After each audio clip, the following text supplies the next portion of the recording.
Just touched down, back on road. Counting money, man, you know how it goes. Hit the VIP and tell my strike a pose. Hop in mode. Just touched down, back on road. Counting money, man, you know how it goes. Hit the VIP and tell my to strike a pose. Hop in mode. This episode of the Barcode Podcast is sponsored by Prolific Arms, your #1 source for firearm safety services, offering concealed carry, handgun fundamentals, and defensive shooting courses. For $10 off of your next purchase, use the promo code BARCODE. And remember, here at Prolific Arms, we never compromise safety. Yo, coming to the Barcode Podcast. 414, my sister, we go way back, like two flats. On the Cadillac. On the Cadillac. But this is my sister, man, born and raised in Milwaukee, Wisconsin. You already know she's from Milwaukee, Vincent. You know, she's alumni there. She went to San Jose State. She's a alumni there. She went to Missouri State Southern State University. She's an alumni there. And currently, right now, pick up my phone because my sister got a long resume. Mental health performance at Pathways. She's a strength and conditioning coach at Whitefish Bay High School. And come on, y'all. She the CEO of Sport My Fitness. I see it, bro. You see it. Yeah. The support is real. Yeah, for sure. And thank you so much, sis, coming to the Barcode Podcast 414. I really do appreciate that. Hey, thanks for having me. I appreciate the conversation. I appreciate your time and just the opportunity to share. You know what I mean? We're going to share. Yeah. Share. Hoop story. Hoop dream. Hoop dream. So the first thing I'm going to start off with is, before we get into the, conversing and the journey, you taking us on your journey, I'm going to just ask a couple things, maybe a few, depending on if you warm or not. But the first thing I'm going to ask Yoshi is, if you was to win $30 million today, what is the first thing you doing? The first thing. The first thing is to clear any debt that I owe ASAP, which ain't a lot, but I mean, I want to make room. I don't want to owe anybody anything. And then the second thing is to invest. I would just invest into opening more gyms. I would invest into people that I know that are already on the journey, that have invested in their own gyms and dreams, and they're cultivating them right now. Mm-hmm. So I would invest in those things and establish my family, mainly my mother, making sure she was going to be okay and comfortable for the next few years of her life. And that's what I would do. I would work that money so it could work for me. That's what I would do. Yeah. Dropping the gems. Yeah. That's what we did. Yeah. Mm-hmm. Second one, Yoshi. Because you just brought up moms too. Shout out to Loretta Barnes, man. I'm sorry for saying your first and last name, but that's my mom. If your mom was surrounded by 3 grizzly bears, are you? It's over for moms. It's over. Mom out. My mama gotta pray about it. If she believe in God, you're gonna have to figure that out, Mom. No, it ain't gonna be like the mystical thing. Is it? If you ever see me in the forest fighting a grizzly bear, help the bear. Help the bear. No. You want to know what? People be thinking I'm that buff. They probably be like, shit, that bear need to watch out. But I'll sacrifice for my mama though in real life. If need be. Ooh, that lean back in the chair is almost like, I don't know, Mom. No, I'm just playing. No. You've lived your life. Yeah, I just want to ask them 2 things, man, and thank you for participating in that too, because I know the second one is very, very tough, especially when a parent is involved. So when you love your mama. Exactly.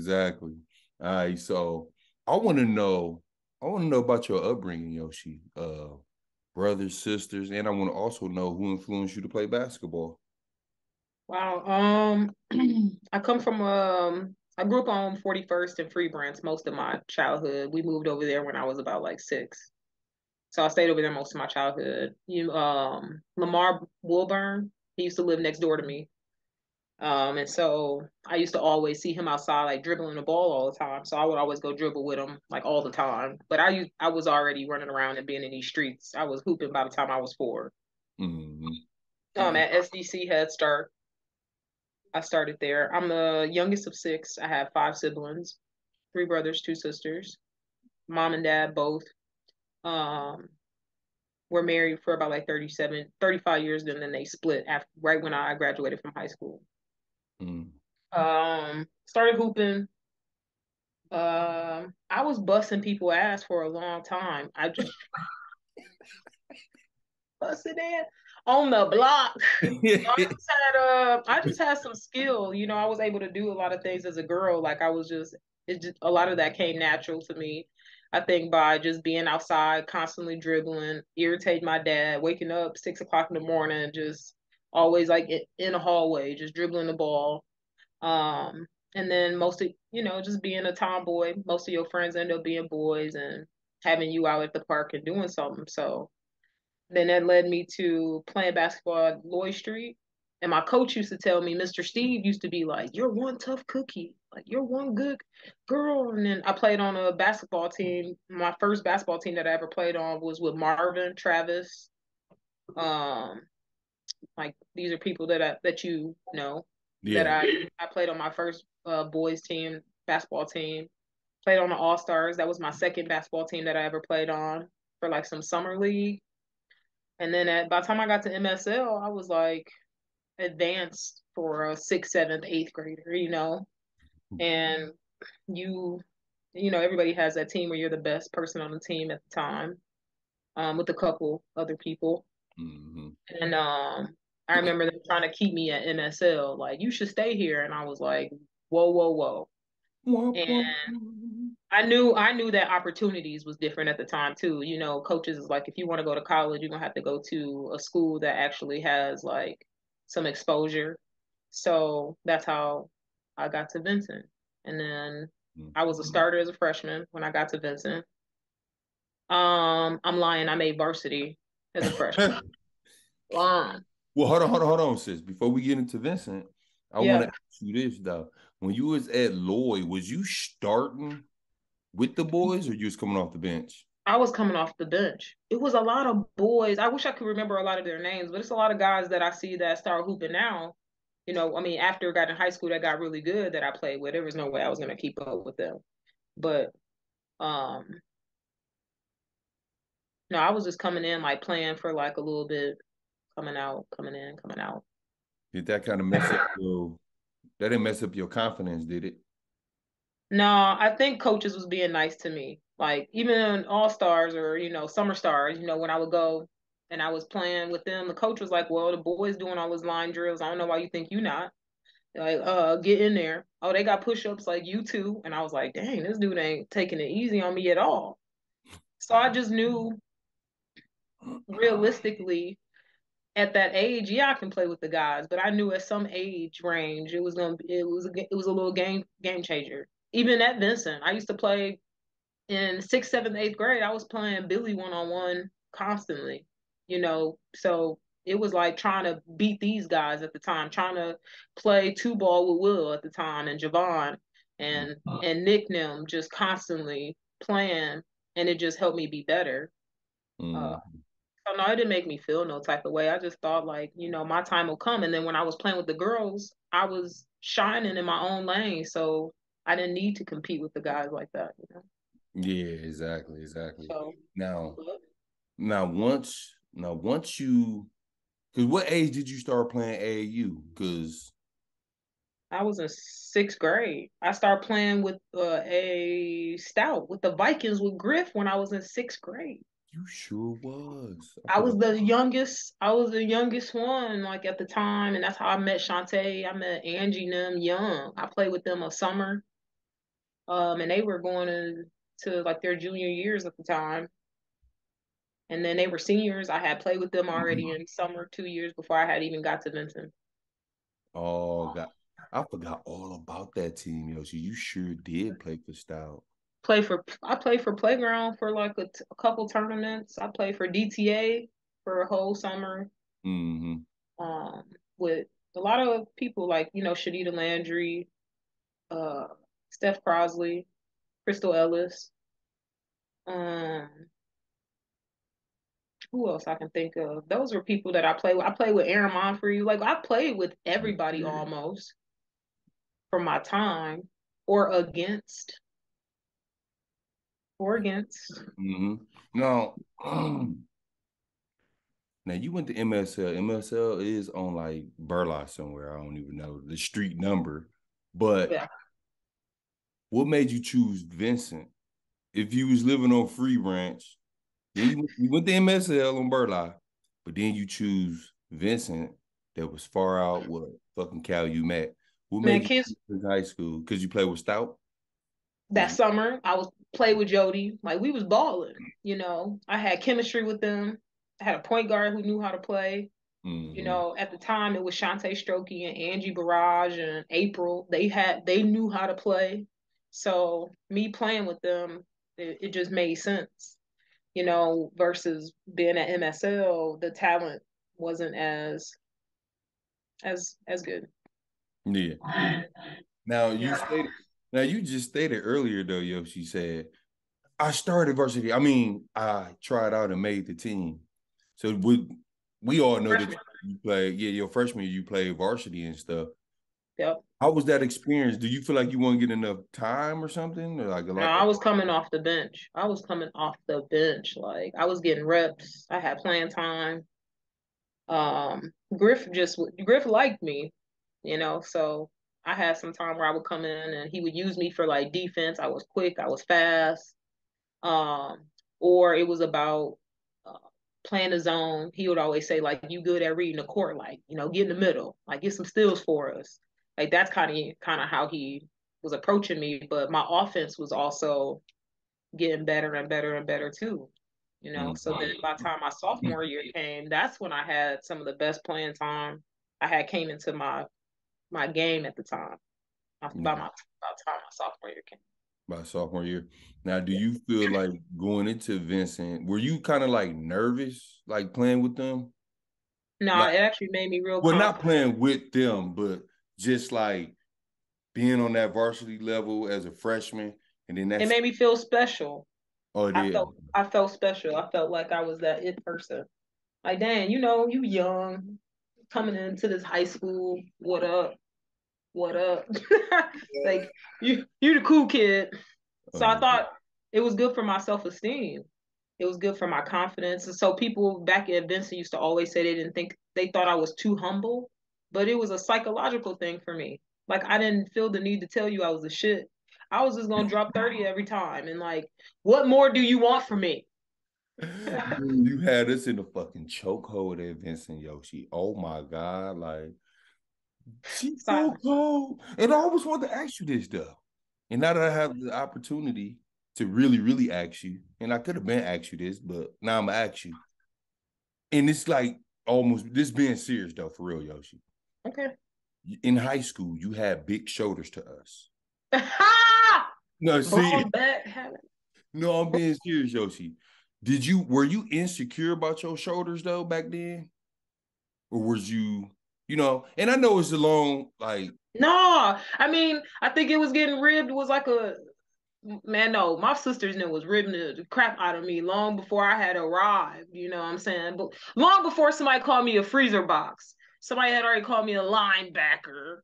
So it was always funny to me. But I do remember going home one time being like, "Hey, mom, like I keep cracking jokes about my shoulders, man, and you giving me clothes with shoulder pads in them. I don't think I need that." She's like, "Who making fun of you?" And I'm like, "People rib me all the time off of my shoulders because I was stressed. They was high, you know." Mm. now was That's you a lot of it. okay?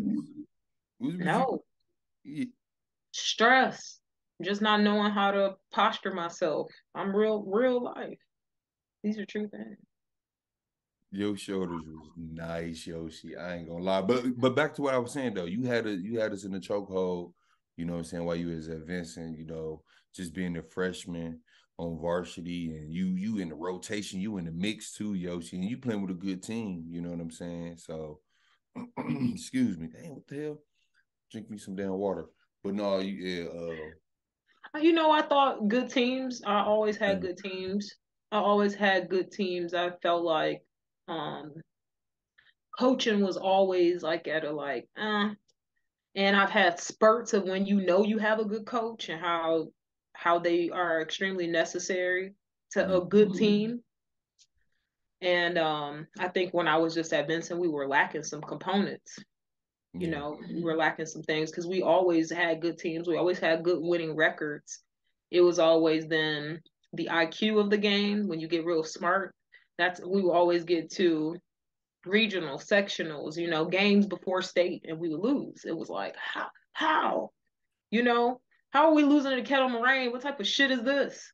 But it was their IQ was a lot higher than ours, and then Griff had never changed anything, so it never forced us to do anything different in our IQ to know how to make any adjustments to any team that threw something at us. So this is why like coaching became essential. And then when we had a moment of Coach Riley and Coach Connor coaching us for about like 6 games or something like that, and we went on this crazy winning streak, but they switched our whole situation up. Like Yoshi, you at the 3, and I'm like, what? I'm not no shooter. Well, yeah. Jody, you and Jody need to play like a 1-2 game real quick. While Courtney, I need you to bring up the ball because I need Yoshi to run baseline. Like it was like stuff that I just never did. And Yoshi, you need to come off the screen and just curl. And I'm like, curl, like flare. Griff just, like wasn't putting us on game like that, and so he was just, it would hurt us at some point. Yeah. Do you think Griff was coaching like that because of the old, around that time, I feel like Diener was an old school coach too. He was stuck in his ways. Do you feel like Griff was stuck in his ways? He was stuck like Chuck. I love Griff. He was a great man. I always have to say that. Like as a person, as a man, he was a great man.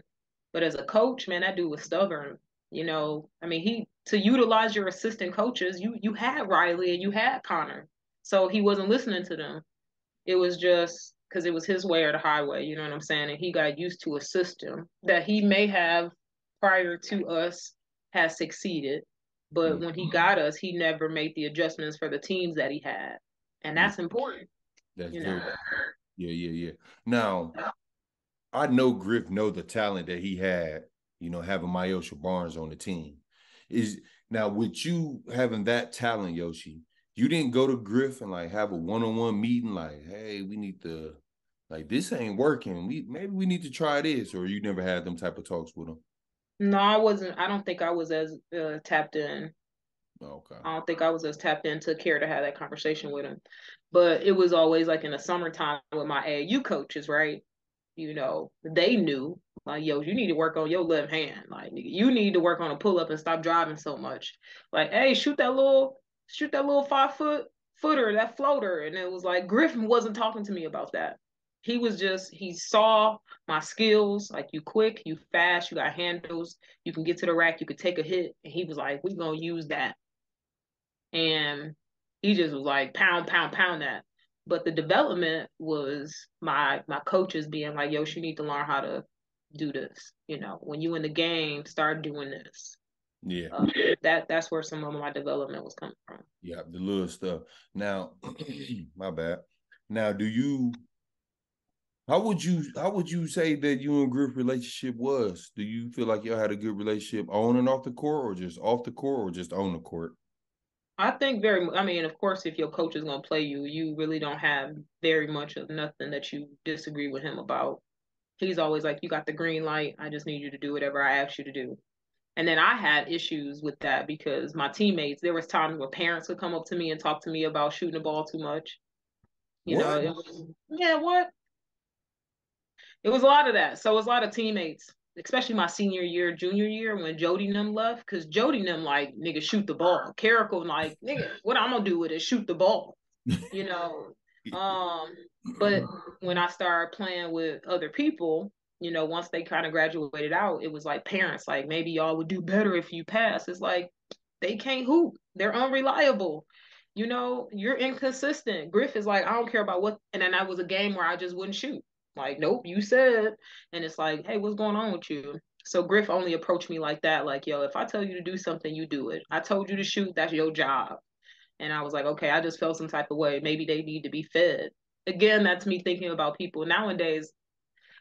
You know, your mind is different. Like, I'm about to shoot while I'm looking at you. Like, bitch ass nigga. Like, so, oh, the real. that's how I think now. But back in the day, it was like either stubbornness, pettiness, just immaturity, man. Yeah. And Griff never listened to our coaches. Even when we thought they knew what was best, he would blow them off. So it was never like I should say anything to him. And then I think also as a person, the opportunity and stuff that he did for his players was tremendous. Like you never heard about him touching on kids, being inappropriate with kids, but you had heard about him packing up his truck with 10 girls and driving them out to different tournaments. You know, he used to drive me and Jody up to Wisconsin just to play open gym.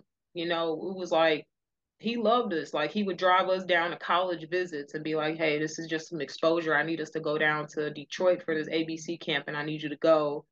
But he did that for a lot of the girls. And some of them would feel bad too. Like some of those lower players, lower level players used to feel like Griff was being picky and choosy. But it's like he's only one man. And now you got coaches who don't put their kids on at all, who don't ever go out their way to take you nowhere, send film, to create film for all of your play. Like what? Coaches don't do that. Coaches do like the bare minimum now. Like I just need great kids, some great talent, and I'm gonna work with that. Like this guy was, you know, extremely supportive, and that's why I say he was a great man. Like he was a good man. It just sucks that he wasn't just in this small space. You have to be a champion, you know, to understand how to win championships. It's something about a mindset that you need, and I felt like he was missing that. Yeah. It's man. Yeah. We can say that about a whole bunch of coaches. And before I move on, man, rest in peace, his soul, Coach Yes. Griff, wonderful man. Even though he was coaching the girls, when we came into practice, Yoshi, y'all had to move over, you know what I'm saying? No disrespect, I love y'all. But them talks I used to have with Griff, man, he was just a great man across the board. It wasn't just like the girls basketball team. Like, I had great talks with him like every time before practice. So rest in peace, Griff. So, Yeah. R.I.P. to my man. He was a great dude. Mm-hmm. But then that, so after you get Griff passed away like literally right when I made it to San Jose State. So I get a full scholarship to San Jose for 4 years to play there out in California. Again, that exposure came from an AAU tournament where they saw me at like down in Chicago or something. So, I mean, just to think about it, like who's coming to your high school games? Back then. Unless you was like a LeBron, you know what I'm saying? And unless you was a Brittany Griner when you 7 feet, like you're rare. So, yeah, I'm coming to see you play. But most likely you was gonna get that attention at some type of AAU tournament. Yep. So and it's still important to do that because that's where college coaches are gonna go. Yeah. So this AAU, I was playing DTA. Yeah, this is my senior year. I was playing with DTA at the time. We was balling. We also had a bomb team. Like, I wish I could pull up this picture, but we had like a bomb team too at the time. So it was a great experience playing there, and I think that's where that exposure came from. So I was trying to get away from Milwaukee too. Like that's all I did was hoop and hang with my friends. I wasn't trying to do nothing else. Opportunity was limited in my family and my upbringing, so it was like I had no choice but to seek that dream out and take the first opportunity as far as I possibly could to get me away from that so I could focus on something. Mm-hmm. And that experience was insane. I mean, I feel like it's a long story, but my freshman year, the coach who recruited me, Coach Richard, she was an awesome woman. She was great. She had high hopes and goals for the team and myself. And she valued me as a person and an athlete. She passed away So before I even get to that, Griff had passed away my freshman year at San Jose State. So, you want to call back and talk to him. I wasn't able to talk to him, that kind of stuff. Sharing, not being able to share the experience with one of the closest coaches that I've ever had. But then that's also where Coach Hines then gets to Vincent. Yeah. That's the way Coach Hines comes in right after that at San Jose. My freshman year, I started at San Jose the first year. It was tough, but because it was a lot of respect, I felt like it was a lot of responsibility on me as a freshman. But I was able to come out, I think I was scoring about 8 to 13 points a game or something like that. In the following year, the expectation was on me to like score more. I was removed from point guard position and I was moved to the wing. So everybody thought I was just better on the wing, which I did too. I knew how to get open. I knew how to create separation. But bringing the ball up the court, it was exhausting me. Yeah, at the Division I level, I bet. Hell yeah. I was Yeah. exhausted playing that position, and I wasn't as great as a leader as I am now. So that's something that's changed. Yeah. Played 3 years there. We got, like I said, Coach Richard passed away. Sophomore year, we got another coach. This dude was insane. He got fired like halfway, and I mean that. This thing was crazy. He was off the rocker. I don't even know how he got the job, but at a Division I college, he used to talk to us and be like yelling at us in the gym about his problems and mommy issues, and he would just break down and be having moments, and it was like, this dude ain't right. So we were reporting about him and a bunch of other stuff too. He was insane. Yeah, that is. So that kind of threw my sophomore year off at San Jose, and then my junior year we get another coach because this dude get fired. He insane. So we get another coach my junior year, and it's this girl, this lady Pam, and she was crazy. Like she was just kind of like, I was just dealt these kids, and I came in with 8 freshmen, so it was 8 of us. She was like, I would prefer that y'all don't play and waste this scholarship money, and I would rather recruit players that I've seen that I want and bring them into the program. So she was like, if you are current on your credits, you could stay another year at San Jose and finish out school, but you couldn't play basketball at San Jose no more. And so that's why I still had a 4th year of eligibility. So then that's how I ended up being at Joplin, Missouri, because I was like, I'm done hooping. I'm gonna just go to school. I was just about to say, did you tell yourself like, what the fuck? Never hooping again. I hate this process. It was like, it started to be very political. It was a lot. It was stressing me out. And then trying to be miles and miles away, and it's just me. And I was like, you know what? I don't think I want to play no more. I want to finish school. So I stayed there that 4th year. I didn't hoop. And my assistant coach was like, you too good to like just let this last year go to waste. You probably should try to play somewhere else, and we'll see if we could get you a scholarship somewhere. She helped me out. That's how I got to Joplin, Missouri, and probably had one of the best planned years that I've ever had in hooping in a day of my life. Now, let's take it back just a little bit. Now, your freshman year in San Jose, you lose Griff. Did you go through like a depression? Was you stressed because you said you didn't have no one to really like talk to and get advice I probably was. I wouldn't have known. I probably was stressed out and depressed, which is why I teach mental health performance because of this journey. Being a Black kid from Milwaukee, I didn't know that I was depressed. I had no idea that I was stressed or what anxiety even was. We never talked about that stuff.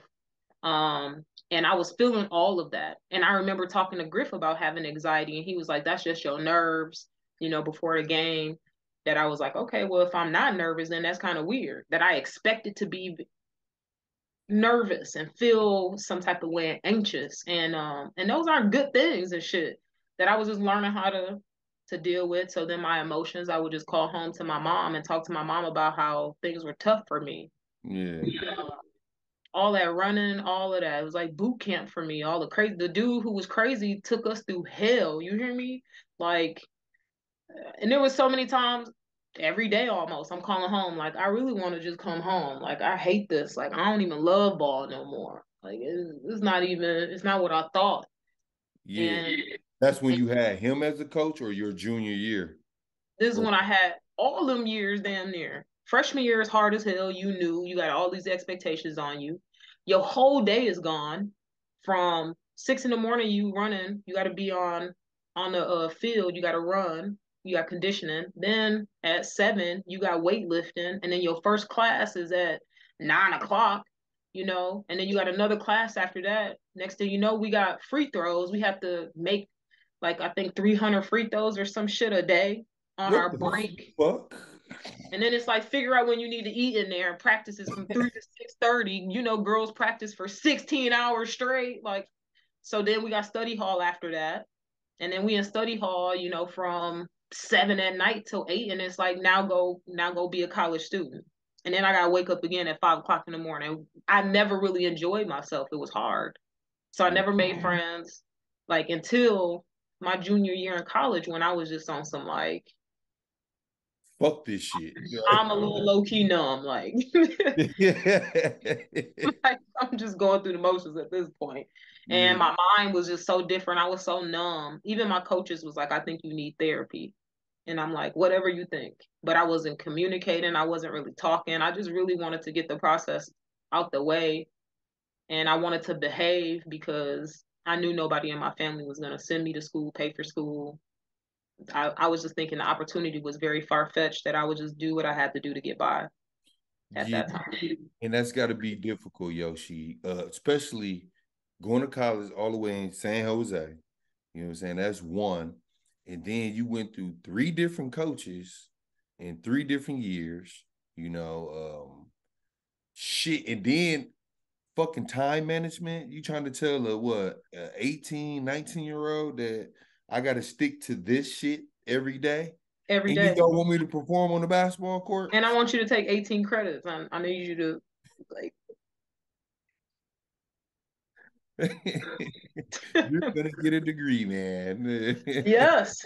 You know what I mean? I think that was a lot of pressure for me. And then nobody in my family ever graduated from college. I was the first.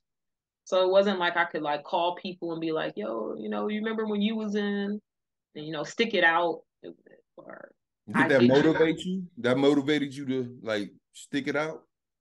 It's still things like that motivate me. I'll be the first. I'm here for it now. My mind different now. But the mental health component was huge for me. That's like my life now. That is what I wrap my life around, is like, even when I see athletes now that be stuck, like they could be better. I could have been better. I could have released and unlocked so many gifts and talents, but I was stuck in my own head that you don't get a chance to. So that's why I'm like, I see athletes now that are like that. It's like, dude, unlock my mans and let him just flourish. But nobody's telling him about himself. He don't know. I see kids like this in a lot of different spaces. And it's like, that's why I want to help them. Yeah. I want to be able to get them to just tap into their gifts, so you could be the leader. Like if I was already a leader, people was already putting pressure on me to do it. I just was rejecting it. Like, why are you on me all the time? Why are you on my case all the time? Like, stop talking to me. But now it's like, bring it. Like, I'm going to just communicate with you now. It's a different mindset. So I'm different. Now I know that was my problem. I had a mental blockage. So it's my goal now is to be able to give that back to kids that are athletes that feel like, life is stressful, on top of all of these other responsibilities, on top of the pressure and expectations of the world for me to be great and to be the next LeBron, to be the next kid that graduates, to, you know what I'm saying, to get out. And I'm like, oh, that be pressure. It's pressure. Some of us can take it, some of us can't. That's why most of us had quit, or, as soon as we were presented with something hard, a coach we ain't like, it's like, fuck this nigga. I ain't dealing with it. I'm out. But that whole like, take that shit, I'm glad I took it. I ain't taking nothing now, but what though? Fuck that shit. It's a wrap. I got my whoopings, and I think you just now want to put that into your life's work now. Yeah, for sure. Yeah, and of course, before we wrap up, we're gonna touch back on that. But I definitely want to let you know how much I love you, and you know this. I love you too, bro. Me and H Bug, man, fucking drove to Iowa. Ooh, see what I'm saying? And you got a chance to play against Kathy Pondexter? Cappy Kathy. Poindexter. At the time, she was like ranked top 5 at the time. She was dropping 40 a game. And this is like an average percent. Like, who does that? Like, she wasn't like a 19.6er. She was real life balancing 30 points a game. So coach is like, you got her. And I'm like, man, I didn't like to give nobody credit. They straight. I think y'all ain't guarding him right or something. Like and then, you got a player and you realize like, no, she's a bucket eater. You know what I mean? It was like she was a finesser. It was so much she had talent, but I held her to I think a good like 10 points. I was proud of that. Yeah. No. How much did she have overall though? She just had She had like 21. Oh, but you held her to 10. Me and this chick Hicks. I was exhausted, bro. So running through screens and shit. Like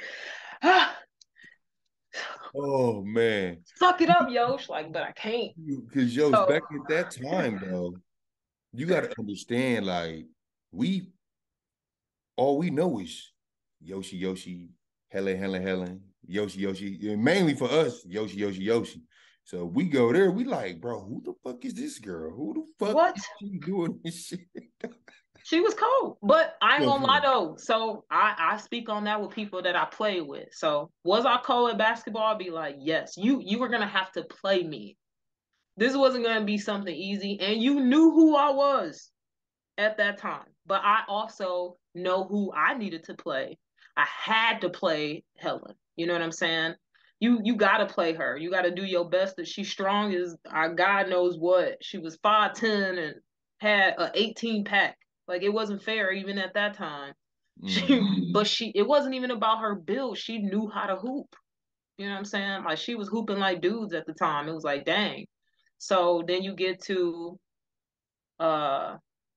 just Crystal Ellis. Then I start playing with Crystal and she reminded me of Poindexter. Like she was versatile. She was doing up and unders with the left with just ease. I was an Iverson. I was like more of a D Rose. You're gonna have to like stick with me. I'm about to try to break your knees and I'm quick do some stuff. Yeah. And then like get bumped and like and one. But Crystal then was like it was just smooth. It was a different type of game. Erin Monfrey, the reason why I bring her up because she's the one who got Miss Wisconsin at the time at what was she at? Waukesha. Yeah. Right? Yeah. Because she was a great shooter and pulling up like and at the time we didn't have pull-up game like that. She was just coming down like coming off screens. She was a shooter and then of course she'll get a couple finesse, but she was a great shooter. She knew when to get buckets and she was smart. So, I played against talent. I believe I played against a lot of people who were talented. We mentioned Daniel Ward like a couple days ago. Tall as God knows what, long, linky, and she got buckets. You can't take that away from every night. You were gonna have to play against like 2-3 good people.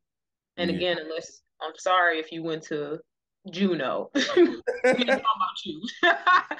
Sorry, but sorry for ya. Right. Them wasn't it, them games where coaches like, we gonna play you, but we gonna play these freshmen and give them a chance. Like, go sit down. So it was rare that we had games like that, but we had to play. We even were playing boys in practice, you know what I'm saying? Which I'm sure they do now. But I think we just had a little bit more competitive. Yeah. Now speaking of Erin Monfrey and Crystal Ellis, they all and y'all all 2005. Now you are how can I say this? Erin is partnered with you and we business partners now. Business partner. Okay. Yeah. So I'm bringing her name up because we all know that y'all were great basketball players. Y'all all the class of 2005. Now, Erin won Mrs. Basketball. Were you in the back of your head thinking like, damn it, I should have won it? Or you weren't really worried about awards like that? In my head, yes, right. Yeah. Outwardly, I'm like, do your thing. I never had like a jealousy bone in my body. It was like, you deserve something.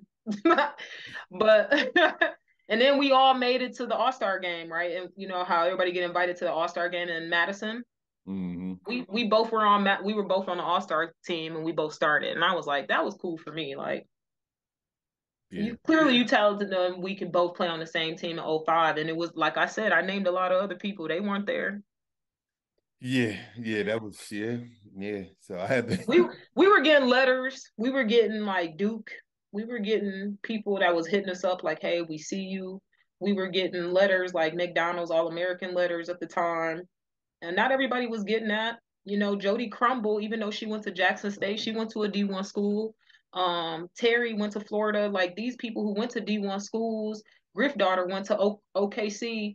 These people who went to D1 schools, but I was getting McDonald's All-American notifications. I was getting, my sophomore year. I think I just had such an amazing year. It was hard for me to keep up with that and respond to that. But that's when I got like Duke looking at me. And I used to tell Griff, like, I'm going to Duke. I'm going. I'm Yeah. going to Duke. He's like, you can do it, man. If you keep playing hard. Of course, some things have shifted. Yeah. But it was just like to say that we had skill, we had time, we had talent at the time. And it's amazing now that me and Aaron, when we graduated from college, we both started training professionally. How we got into that at a young age was just how it was supposed to go. So working with the professionals, working with the guys who played overseas, and then my friends and people who wanted to give me the opportunity to work with them that played in the NFL, people like Nick and Adrian Battles and the Miles McKays and like I was saying, the Jalen Burns. Braylon, people who would come into athlete performance, I had an opportunity to be able to be in their space and work with those guys. And I was like, that athletic performance is my jam. And then next thing you know, Erin, she moves back to Milwaukee. She starts working out with Wes Matthew now because they went to school together. So, um, he came to Sport My Fitness. He supports her with in the business, and then it was about us just growing together and working together, and her experiences in the sports and my experience in sports, with that being a coach at Whitefish Bay and teaching strength and conditioning from an athletic standpoint, and she does the same thing in Waukesha High School. So we both are very relatable, but we both have skill. So that's something we both know about each other and we respect it. It was like, I had game, you had game. You have great work ethic. You are educated on this. I'm educated on this. This is your experience. This is how we relate. And so we decided that that would be a good, partnership. And it worked, And it worked. Still working. So we still in athletic. We still in athletics. We still, if it's not coaching basketball, if it's not coaching the girls, the Jewish girls, and introducing them to sports, there was so much that we got out of playing sports that now it's just our turn to give it back. Mm-hmm. And we were the dopest at it, which is why I think we're successful trainers. It's not by accident. It's by design. Yeah, it is. Yeah. I agree with you on that one. It's on purpose. So now we took it back. Now we about to fast forward back to where we left off from. So you leave San Jose State. Yep.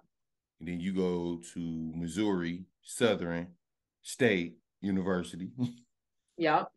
Now, back then, our mindset was D1, D1, D1. You go D1 to D2. Did that kind of hurt your pride, or you just like fuck No, it? bro. I feel like people should tell their kids, like, just check into the program.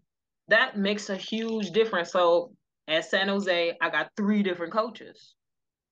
So the program is clearly shitty, right? And then the AD and their hiring process, they crazy. All that shit was fucked up. Mm-hmm. Now San Jose, the school, hey, wouldn't change it for the world, right? But the pro basketball program was so not organized, it wasn't put together. And yes, you have bigger stadiums, you have, bigger classrooms and all this stuff. But at a D2 school that I went to, organization was tight. tight. You hear me? Like the coaches were so tight, you know, and then not only that, the system that they created for their players to succeed, you got to be smart. Like these coaches were so smart at Missouri Southern. Their IQ was dope that they were saying, okay, Yosh, this is what you're good at. This is what you need to work on. And this is how you can use that within this system. And then I was like the ball had to always go through me every time. So the plays was for me every time to touch the ball to score. And if I just couldn't score, then it was for me to get rid of it in these 5 different options. Like just increased me. I was like one of the best players could have ever played at a Division II school because I had great coaches and they had a great basketball program. Like it was just So so when you went there, Yoshi, are you thinking like, did you feel like you wasted like 3 fucking years of your life going on the basketball side? It was sad as fuck. I was depressed. I went to Joplin, Missouri, dude, where it was races and meth heads everywhere. The campus was in the middle of nowhere. It was the only people who were Black were athletes. At San Jose, it was eclectic. It was like super diverse. It was so much fun. It was like a lot. You get to Joplin, you small. There was only one other Black girl that I played on a team with. So she was the only person that I had even connected with ever. And all these white people. And they did treat me some type of way. So it's like, even though I had one of the best performances, I had to work for that shit. I had to work for it. Yeah, so it had to be difficult because you from the inner city of Milwaukee. First time I'm getting coaches mistreating me, telling me like, "Oh, you Black, so you." It's like, what that got to do with anything? Or, "Hey, yo, should we play a Black school tomorrow? Make sure you bring out all your tricks." And it's like, oh, why are you telling me that? I ain't never played like AAU basketball. I mean, like I ain't never played like that. Like, why are you? And one type of shit. Yeah. And so, like, making comments like that, or I couldn't talk to the Black girl. We couldn't sit next to each other. It was a lot of shit that you just be like, y'all some racist, people, and telling me like you're a Black woman, you can't afford to have a bad game tomorrow, so I'm gonna need you to bring it. And I used to be like, this coach is saying this shit. Yes. I used to be like, do y'all say this to Misty and them? Danielle, were you like more shocked though, Yoshi, or like what was your mindset at that time? Were you shocked? Like, what the fuck? Y'all really saying this to me? I was shocked. I was surprised, but it made me angry and it made me not want to give anybody my best. Like, why? You judging me, you mistreating me. Like, if I show up and I just happen to have a great game, it's because I felt good. But I wasn't gonna go out of my way. I didn't like them. I never talked to them. I still don't talk to them. Even when Black Lives Matter, all that stuff happened, I was talking to my team, like India, like I should have called them out. I wish I had the energy to call them out, but they weren't good people, you know. But whatever, it was my experience. It shaped me, but it also makes me how I am today. I don't take stuff from people. I don't, because I dealt with it a lot then.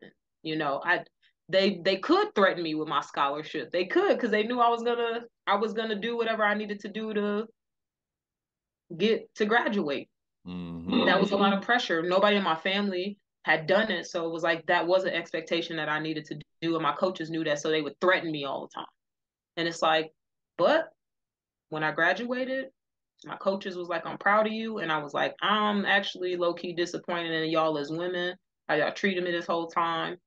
And I said this in front of like an audience of people. Like it was actually a pep rally or awards event or something like that. And she asked me to come, speak on the season. I got MVP. I led the team in scoring, steals, and assists in 1 year at Joplin, Missouri. So she's like, "You want to come up?" I made like first and second team. I said no. I didn't have nothing to say. Told you I don't like y'all, but this is me thinking this. And then she's like, "Come up and just come say 2 words about your, the first year you came." And I went up there like, basketball, I did well, but I'm gonna tell y'all, I went through a lot here. And I ended up sharing that to football. It was in the newspaper at Joplin. Like, you know, it was hard playing here with y'all. And here go Coach Mitz crying. Like, I can't believe you think I'm racist. And I'm like, stop crying. You've made me run for India. And I wasn't even late to practice. I had nothing to do with India. But you made me do push-ups because of her. Like, you blank. Like, it was, so stop crying. Wipe them tears. And I was like, that's been my experience. You know, yes, I had to work hard. I had to work for this championship, but I don't appreciate how I've been treated here at Joplin at all, at Missouri Southern at all. And so, you know, I got an apology letter for all of that, but it's like, Yeah.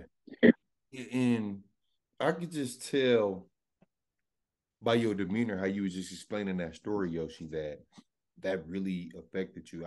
Because I know you, you know what I'm saying? And whoever watches this, I hope they can see it in your body language too. And no, for real, on some real stuff, Yoshi. Yeah. See, with us being friends, and everyone thinks that I know everything, and I don't. So here I am thinking, and I could be closed-minded. I'm thinking, shit, my friend went D1, she went D2, you know, she got her scholarship, she, you know, boom, boom. But look what you went through, though. Dude, you gotta go through. Yeah, you know what I'm saying? So, and you a black female too, so just to hear the story that my sister went through this, man, is just kind of like almost like heartbreaking, but I'm not shocked or naive either. You know, Right. you know, I was out there in Minnesota. I know how, you know, I know how I was. But Yeah. of course, me being a guy is going, you know what I'm saying? It was a little different. Yeah. You get what I'm saying? So for, you know, another woman to attack you like that. And I'm glad you stood up for yourself. Like, seeing your demeanor, I already know how you are, dog. You don't play no games. So it's stop crying. Stop it. Stop. Suck it up. Yeah. It's made me the tough person I think that I am, and why I don't take stuff from like certain people. Or again, you know, going to like mental health is understanding triggers. You know, understanding, you know, Sade, my best friend, is still learning things about me. And I'm like, well, I had an experience with my coach talking to me like this and belittling me. And I was like, so I do get like, and I used to tell on the, you know, the dude we used to say was crazy my sophomore year. Man, we used to go in the AD office like, yo, he kicked me out of practice today. He was like, for what? What did you do wrong? And I'm like, I didn't do nothing. I just walked into practice. He told me he didn't want me there. He was like, well, maybe it's your demeanor. It's like, all right, then you leave, right? And then he calls me in the office and says, hey, yo, we had a tournament. Hey, we about to play UWM. Jody and Turquoise played for UWM at the time. And he's like, so them your buddies? And I'm like, yeah. He was like, oh, well, unfortunately, you're not going on this trip. And I was like, why? He was like, because I said so. And if the paper asks you, tell them that you sprained your ankle or you're injured, and that's why you can't go. And I was like, I'm not gonna lie. And he stood up and got in my face and said, you gonna do what the fuck I tell you to do. I'm gonna break you. I'm gonna break you. I'm gonna break you. And then he went and sat down, and I was like, so if I don't lie, I don't get to play. He's like, no. And I was like, all right. And then I got up, I went to the AD office, like, hey, he owns something again. He done left girls at the airport. He was crazy, bro. It wasn't a personal thing. Dude was just out of his mind, right? And we was all going to go tell, like, yo, hey, not AD, something ain't right. Hey, something is going on. They was all looking at us like, what did you do? So those things are triggering me today. You know, like you're like on a job and you're having an experience, which I just had at Whitefish Bay, and you want to go deal with it, like, hey, I'm just trying to, you know, handle this problem properly, nice, calm, cool, and collected. Yeah. It don't work like that. So then you get triggered, like, this is why people be mad. This is why people be snapping. This is why people be going off. All right, I'm gonna try to win in a whole different way. There's been so working for athlete performance. Mm-hmm. Aaron, I thought it was because I was black. No, Aaron was like, I got treated the same way. I was like, well, we just getting treated shitty around here. Yeah. But once you understand your triggers, you understand what ticks you off, what makes you mad, I think you start to understand how to maneuver out of those spaces, you know, and handle things differently when you're uncomfortable and you're being mistreated. Like, it's okay to tell someone, hey, I don't like how you're treating me. And you also do not, and under any circumstance, you do not have to deal with it either. Yeah. And I dealt with it. So that's my lesson. Like, nah. And I'm glad you said that, because all of the stuff that you've been through, Yoshi, and you working with kids right now on the mental health side and all that type of stuff, do you share some of your stories with them and your experiences? And Yes. how do they respond to it when you? One, I think everybody needs to understand that if you mentally or not, if you're trying to play at another level, it's going to take some type of work and effort and energy. Even though my coaches put that pressure on me to perform, some kids and some people put it on themselves.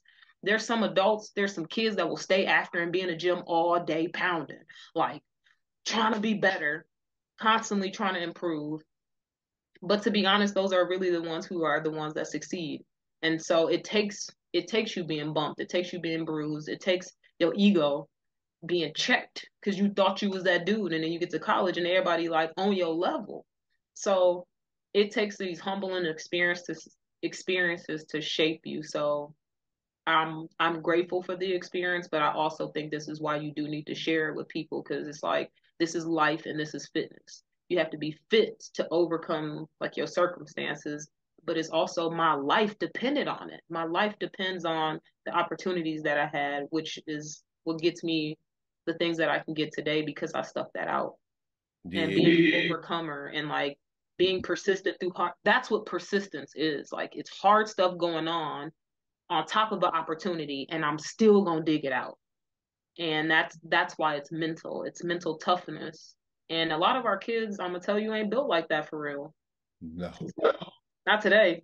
Not. It's hitting a little different. Mm-hmm. But my job is to share that experience with some kid, some person that will then be like, dude, you went through all of that and then you still never quit. It's like, no, I did not. Yeah, and you could have quit. I could have quit a lot of times. I ain't soft B. I may was mad and it probably made me a crazy person a day, but yeah, I agree. Hey, you know what? I do agree with crazy, because I worked out with Yoshi about 5 times, and I want to say I only did 5 sessions. I thought I was Went going 5 times, and it's like, listen, Yoshi, I love your energy when it comes to the weightlifting and the training and all that.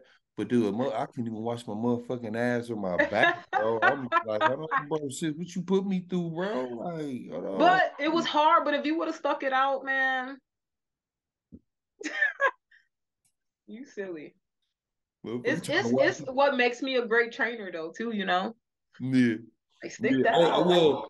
Well, before you got, I'm sorry to cut you off too, Sid. Before you got into the training, and I want to get into that, but before that, once you got done with college, like, you never tried to go overseas or anything, or was you just kind of like fed up with basketball?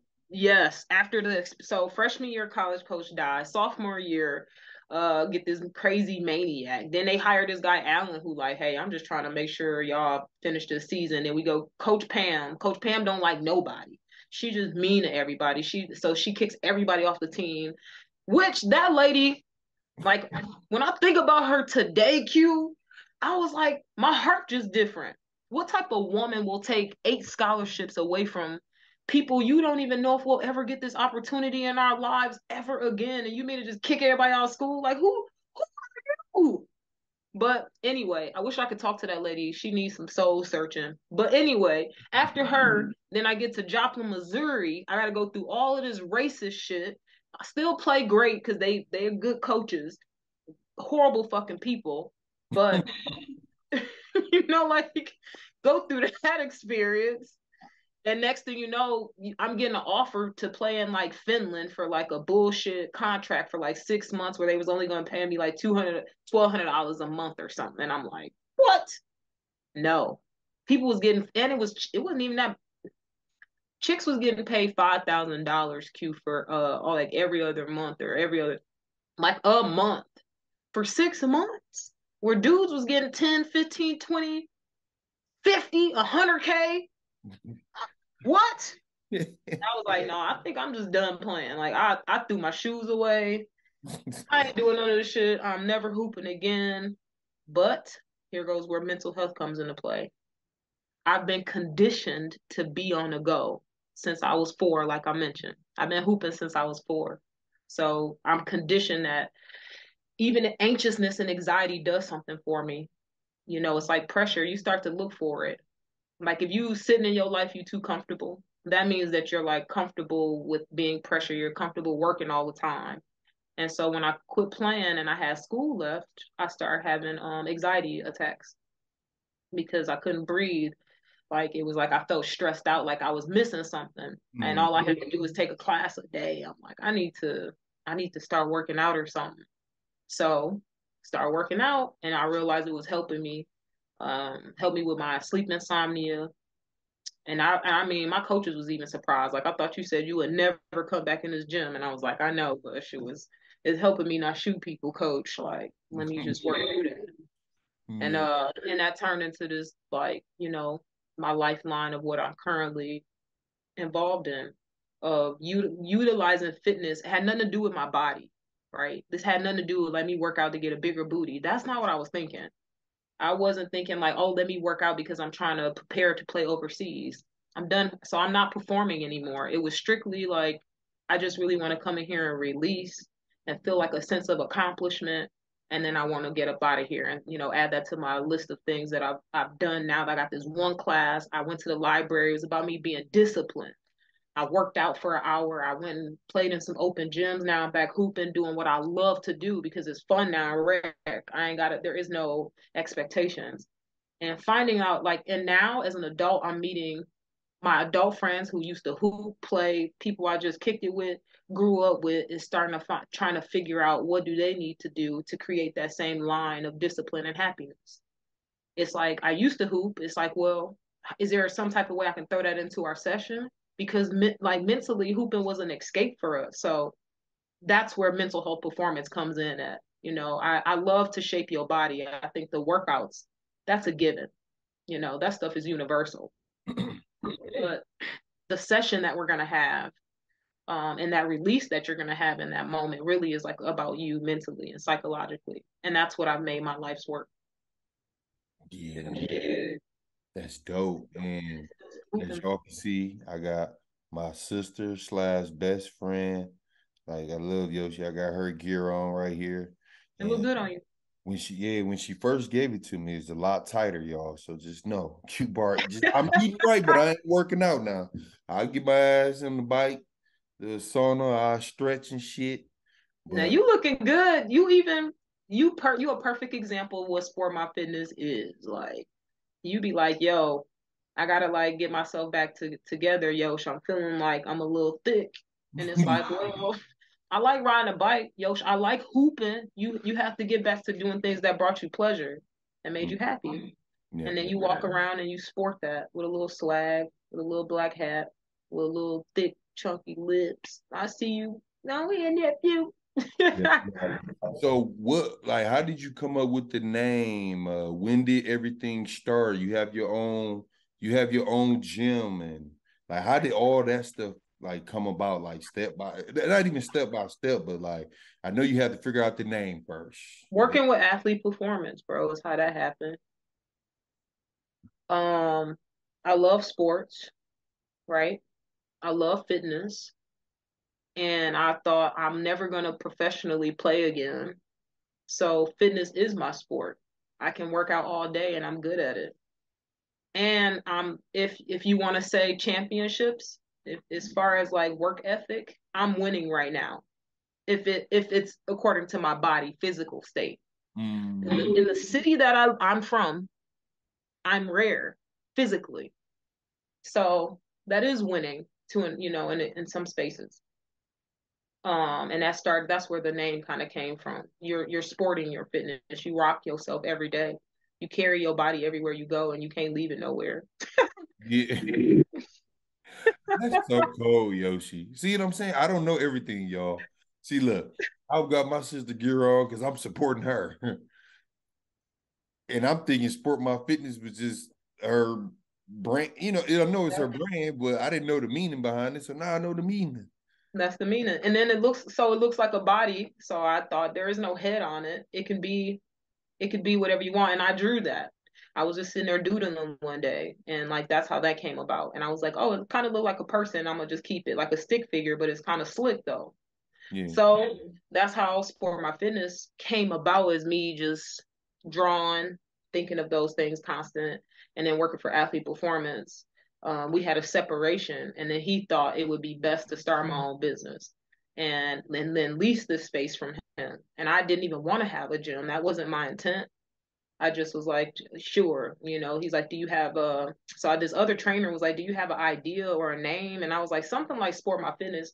He was like, that actually sounds pretty dope. Let's go put it in the computer and see if anybody has it or owns it. And we went to some company, put all that in. He was like, nope, it's yours. Paid for it. And I was like, okay, great. And then I started contracting with other gyms. Didn't really, still, I'm thinking I'm about to do something else still. I still was thinking of some other stuff. And then kind of forced into, once you start growing, I think people started benefiting from being in sessions with me, like long term. And so the spaces that I was leasing, I started to just outgrow those spaces. And then I drove past this, which is currently Sport My Fitness today. I had drove past Sport My Fitness for 2 years straight and asking the lady like, hey, is anything going on in this building? She's like, no. And I'm like, well, I'm interested in it if I can like get in there and see it. She was like, well, it's really messed up right now. The last tenant just kind of did a bunch of stuff in there. And so a few months go by, like, hey, I'm calling. I still see it's a for rent sign on there. And then she was like, what are you trying to do in this building? You keep calling. I was like, I want to put a gym in there. She was like, I don't think you know what this space is. She was like, so I do want you to come and check it out. And as soon as I looked at it, I was like, yep, this is about to be Sport My Fitness. She was like, I don't know what you see, but sure. I was like, once you clean all this out, like, I'm like, it'll be straight. And so that became my first baby. And we were supposed to do something bigger, like a warehouse situation, but then COVID happened. And so it was more so to go with the smaller space, and it worked because now private people want to spend time privately in the space, even if you're prestige. So then I get prestige clients that high value people who value themselves and feel like I'm supposed to be in this space by myself. It's my gym and I pay this much money for it. I should be in here to do whatever I want. I can be naked in this motherfucker if I want. It's like you can. So that was the luxury in having something smaller. And I've still expanded, I've still grown. Like I say, I've contracted with and partner with other trainers that work out the space, that teach kickboxing, that teach other fitness classes, people like Aaron. And now Aaron wants to open up a larger space. And so do I. And it's just now location is such a huge thing because now I want to serve my community. I don't want to go out to Mequon. I don't want to go out to Brookfield. I don't want to be in Waukesha or Pewaukee. I don't want to be way out in Tosa, way out in Whitefish Bay and Glendale. They have that stuff already. But if I can find something like a red line district within my city, I'm gonna go for that. And that's the next step, is to open up a bigger Sport My Fitness. So coming soon. I'm smiling right now because I'm so proud of you, Yoshi. I just, I said this to Marcus too not too long ago, but this to my Yoshi Barnes story. But I said something along the lines, but like being on his farm, I was amazed, just kind of like, wow, somebody I've been knowing since fourth grade got a farm, a black guy, and then all, Twitching. yeah. Can you see me? No, no, you like disappear, Yoshi. Oh, it was shaking. It's like shaking or something. Hold on, this bro. You're shaking your tatas. Yeah, I see you though. I think no. You walk back. That was funny. I did see you shaking them. My bad. No. You good. But yeah, just being on Marcus Farm, man, and like just knowing somebody that I've been knowing since 4th grade, like, damn, dude got a farm and he Black. And then just like to know you personally and know what you've been through in your personal life and the ups and downs and challenges you've been through. And, you know, for you to have your gym, like I was so happy when you first got it. I remember I first seen it. I'm like, oh, you know what I'm saying? And, you know, we also talked about your vision before. So I know what you got in, you know, in store, you know, and whatnot. And the question I'm going to ask you now, though, Yoshi, is no matter how huge you get in the trainer world, right? Mm-hmm. You're going to always keep that location? Yes. Yoshi, I think I'll be thinking like on these, like, I think I'm a slow burner when it comes to growth, yeah. which I'm okay with. I want to leave something for me to do in my 40s and shit. Yeah. But I'm going to be contracting with the city for the behavior health center. So a lot of mental health performance clients, kids who be cutting themselves, and a lot of depression, a lot of stuff like that. So utilizing the smaller space for those type of clients. So that's a necessity. It's a high value. We place high value in that space now that it's hard for me to think about getting rid of it. When even privately, it's just going to be another location that we can start to franchise. So I can come down to Arizona, trying to move. I'm extremely established here. I can come down there and open up another sport by fitness. But I will still keep this one here in operations because I've contracted with other trainers. They could still work in that space, but it should be for mental health purposes only at that point. And then the bigger space is more, again, we got sports and fitness in there. So it's going to start to incorporate more of that athlete performance. And that's why we want to utilize the space. We want to be able to, like, I want to be able to have my own 3-on-3 tournament. You know, all I need is one court. I'll be fine with that. In Sport My Fitness, the trainer room, the equipment, you know, we've already priced that. We've already gotten that all out. The investment and what all needs to go into the space, but adding on to it is stuff like that. Like, I want to be able to have a basketball court in there. Yeah. That's dope. And for those who watching, sis, she do all ages. I know one weekend, maybe I don't know how many days, but I know you work out with kids, the teenagers. You do, you know, our age and even older.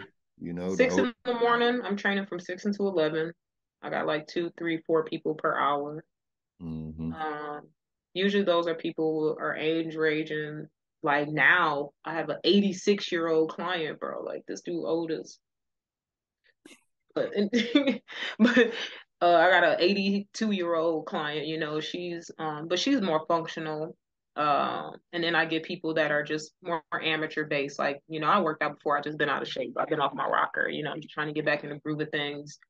Fairly mid age, things like that. And then to get to Whitefish Bay, or to get to pathways, and then I have all high school students. So every semester that could change. I could have all seniors, I could have all juniors. I have a classroom of about 22 students, and that's broken up into, you know, physical movement under observation. So for behavior reasons with our inner city. So how they talk to each other, how they communicate, put someone under tension, and then they regurgitate their minds to you, teaching them how to breathe, how to relax, teaching them about stress under, you know, things like that. Mm-hmm. So I get to get that 14, 15, 16, 17, 18-year-old range. And then, you know, Whitefish Bay is about the same, high school students. And then every once in a while, I will get a parent who's like, yo, I need my daughter to come to you. I need her to just like come to you maybe 3, 4 sessions or so you can have a talk with her, or him. So I'll get clients that are probably like as young as 9. Yeah. Like Liam is 7. But he was all over the place. But ADHD, hyperactiveness, behavior issues, parents are like, I don't know, maybe this would be good for him. So, and it did, and it's just crazy, but that stuff worked. Drop your kids off to boot camp. not to jail, but like drop them off, not to scare straight, but drop them off or somewhere where they have to like put in some work, you know, with a mentor. Oh, they'll start getting themselves together. I gotta go see Yosh. Man, no. She made me run for 16. Like she got pleasure from it. And I was like, I did. So don't come back here. Oh my God. Man. But for some reason though, the conversation that you're having with them and all of that, it's like, you know, it's helpful. And I like being versatile that way. So if you want to lose weight, I'm here for it. If you want to build muscle, I'm here for it. You want to gain, lose, maintain, whatever it is, I'm here for it. You old as shit, you about to die and you still want to like maneuver and make it to the bathroom on time. I'm here to help. Like, it don't matter. No, Yoshi, you crazy. I played sports, so it was like, yo, you need some athletic training. You know, you need to be more explosive. You need to be faster, you know, quicker, whatever you needed. That's a different type of style of training. And I'm like, I'm here for that too. Yeah. We're so crazy. Not like the mindset that I have now, like living in Arizona. Cause like everywhere I fucking go, like motherfucking dudes with their shirt off and fucking, I'm like, hold on, bro. I gotta at least like look thin, bro. All right. But the mindset that I got now though, I can handle the Yoshi Barnes. I can handle the Yoshi Barnes. You can handle me too. It's psychological. It is. Because I tore my Achilles, bro. First week, if I can get past the first week, Yosh, like other soreness and yeah, money, you got some shit, yo. Do you know after I tore my Achilles, this is still psychological. They be asking me to hoop. I'll be like, absolutely not. They be like, but your foot better. And I'm like, I don't care. Man, I be trying to tell these dudes out here, I'm like, listen, bro, if y'all think, man, listen. Especially when you tore your Achilles, like it scared me straight. Like, oh, well, hold on, what? Yoshi did what? No, that's a real injury, bro. I can't even act like I'm like, I can't even act like that wasn't nothing. It's really the process of it. The craziest process of all time. Like, damn. Yeah, but hey, sis, thank you so much coming to the Barcode Podcast, taking the time out. But before I let you go, few questions before I let you go. But I just want to let you know that I appreciate you, you know, taking time out your day, coming to the Barcode Podcast 414. I know you're a busy woman. You know, this means a lot. You know what I'm saying? And I'm glad that we got it done. But you know your brother. Before I appreciate you. Yeah, oh yeah, for sure. Well, you know, I love you too. Before you ask me a question, I love you too. And I'm just proud of you for doing it. I'm proud of you for sharing like not only on my story, but everybody in Milwaukee from the 414 that that you hold value to. And anybody who can regurgitate their story will either, you know, have a reflection of where they come from to where they're at and to even where they're going. So it's helpful. You're making everybody have to do that. Yeah. So good job. Thank you, sis. I love you, man. I love you, man. All right. So,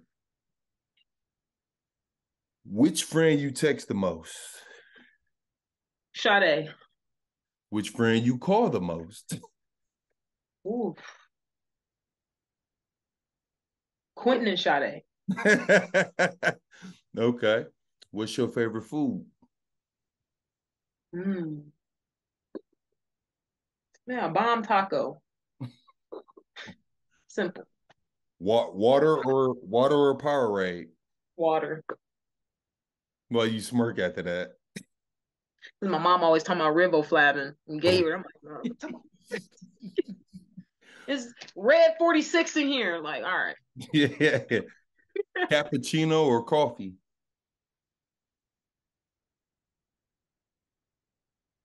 Coffee. Damn. Coffee. Popeyes or Chick-fil-A? Chick-fil-A. McDonald's or Wendy's? Neither one of them is getting my money. But Wendy's, though, if I had to choose, Wendy's. Wendy's nuggets is better. Yoshi said, no. That Fiji apple salad at Wendy's is good. Okay. Now, thank you for that. So this is the last one. Thank you, sis. I had to see where you was at. You know what I'm saying? but last question, and then I'm letting you go, sis. What advice can you give these kids and people that's going through mental health issues? What advice can you give them?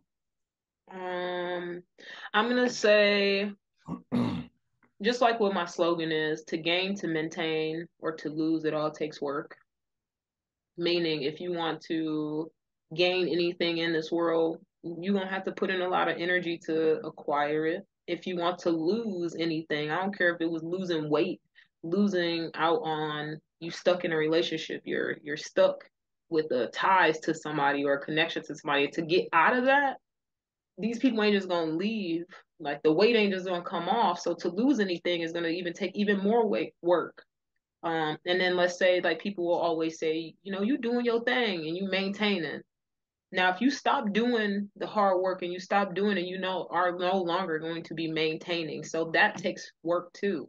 So I would just say wrap your head around putting in work for yourself though. Like, so focus on putting hard work and energy into you as a young person so you can reap the benefits of these things later. And it does, because it's inevitable. Fall in love with the process and then come up with a mission and stick to it. Like those things are important. So we always say stick to the mission all the time. What was your mission? What did you set out to do in life? And stop deviating. Like now you might take a different route, but stop changing. Stop. Stay consistent. And then when challenges come, that's not always meaning that you need to be redirected. That's sometimes meaning you need to persist through and push through something. So that's what I would leave with people.